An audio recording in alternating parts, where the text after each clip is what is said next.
Welcome back to News Channel 20. So a few months ago, we introduced you to Logan Stokes and Drew Lazar. These two gentlemen are cadets with the Springfield Police Department, and we chatted with them ahead of their arrival to MCLETC, which is a 16-week academy that trains and teaches them how to uphold the law and how to serve this community. We now take you inside the Macon County Law Enforcement Training Center, behind the curtains, and to allow you to see how our officers are trained. In a world where accountability is questioned, we show you how SPD ensures the preparation of its officers before they are sent onto the streets. If you recall, a few weeks ago, we sat down with SPD's newest class of recruits, and we sat down with them before they headed to the Decatur Law Enforcement Training Center called MCLETC. And we are actually in Decatur today here at MCLETC to catch up with our officers, to see what they have learned and to see what skills they're bringing back to our Springfield community. So let's head inside and catch up with them.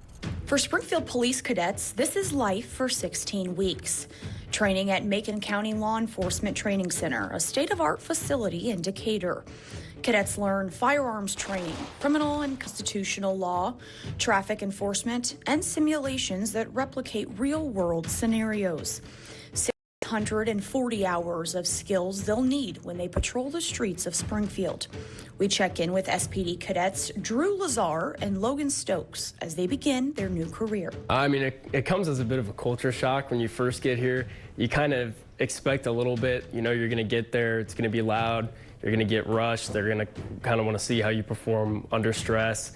And over time, it does get less hectic. You can develop a routine. I think it plays well hand in hand to how the actual nature of the job goes. You know, you got to think fast. You got to be efficient. You're going to be stressed. So I think they try and really instill that in us early. But for other cadets, the biggest stress and culture shock wasn't the arrival. There's definitely been moments where it's stressful. We take care of my dad, who has Alzheimer's, so everything's been kind of pushed to my wife. She definitely holds it down. She just troops through all of it. But through all the stresses of starting a new career, these cadets are supported by a department back home who wants to see them succeed. They've been super helpful. Sergeant Rhodes has reached out and just to check on us, as well as Sergeant Golden as well. So it's nice knowing that, you know, we have people back in Springfield that are still checking in on us to see how we're doing and how the process is going. Welcome back. We are going to head back to MCLETC and finish our story as they take us through their training exercises. They even let me try a few training scenarios.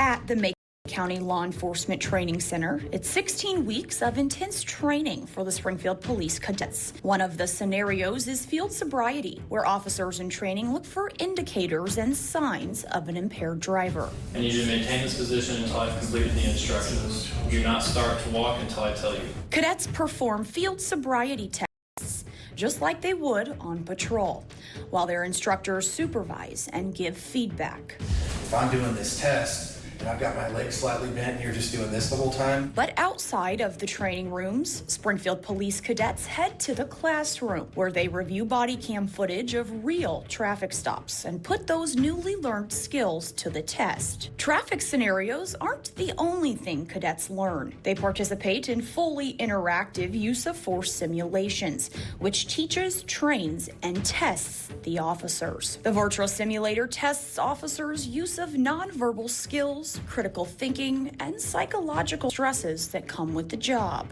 A lot of calls, most calls, at least for where I'm at, you'll have multiple units that respond. It won't just be you.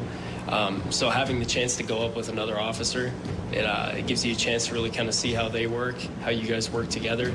And if you're put in the primary spot for that role, you have to realize that you have to rely on someone to have your back in situations like this. But if you're put in the secondary role, it shows the importance of, you know, watching someone else's back and building that trust with each other, that kind of unspoken agreement that you have to make sure you both exit the call safely. The instructors at MCLETC even let me test out my skills. He stepped away. You have nothing to worry about. What? Do you pull your gun? What do you do? Well, let me just say, being put into that simulation scenario definitely gave me a little bit different perspective of the job. And it's just crazy because you're faced with so many choices in just a few short moments, and you have to find that confidence, like inside of yourself, to make the right decision. So pretty cool. When cadets are at MCLETC, they operate on a very strict schedule for their 16 weeks. Their days planned out from sunup to sundown, exercise, deadlines, hours of classroom assignments, and challenging psychological tests. There's a rotation that they kind of do. You'll be in the mat room, which is a lot of like just body weight workouts, calisthenic things. You can be in the weight room, and one of the PT instructors will have us do free weights. One will kind of have us do a circuit involving the treadmill as well. And then another one does a sit-up and a core workout. And then the run days, 50 push-ups afterwards. One of them has a rotation of interval-based training. Officers in training learn that being a law enforcement officer does not only rely on learning the tactical and physical scenarios, but also the mental skills that it takes. Skills like patience, oral de-escalation, and most importantly, accountability. There's nothing you do here that's by yourself. Even if you just leave something in your car, you forget something. If one person screws up, you're not just accountable for your own actions, but everybody else in your squad or your platoon will pay the price for that as well. So you have this sense of holding yourself accountable because you don't want to, pay the consequences or make other people do that as well. But in the midst of that, you have to hold everybody accountable too. And succeeding as a unit is, it takes everybody, and that's how it is in policing. It's a whole department to, instill the values and show them to the community that's what the department is about. Well, what an experience. It was so incredible to get to see our men of blue that represent and defend our streets in Central Illinois, see what they are learning and what skills they're bringing back to our Central Illinois, more specifically our Springfield community with the police department.